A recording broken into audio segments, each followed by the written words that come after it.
Zbog bakljada navijača koji su u 2 navrata prekidale duel Partizana i Kelna u Ligi konferencije, UEFA je žestoko kaznila naš klub. Partizan će u posljednjem kolu grupne faze 3. novembra dočekati Slovacko pred praznim tribinama. U najvažnijoj utakmici u sezoni, domaći teren, upravo zbog neodgovornih navijača, neće ništa značiti Partizanu. Kažnjen je Partizan, a kažnjeni smo i mi, pravi navijači koji smo uzalud bacili novac, u želji da pomognemo našim fudbalerima. Uz to, odlukom UEFA, Partizan je kažnjen i novčano i morat će da plati 30.000 evra zbog paljenja i ubacivanja baklji na teren i diskriminatorskog ponašanja navijača.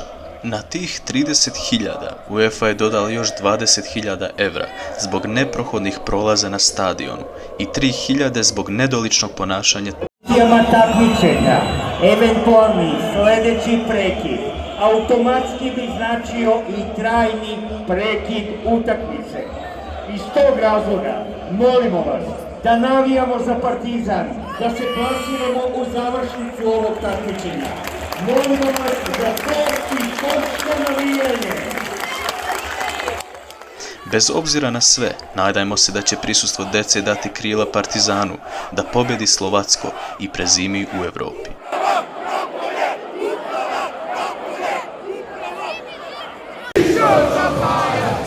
Gledajte ekskluzivne snimke direktno sa svetskog prvenstva samo na našim YouTube kanalima od 27. novembra do 3. decembra.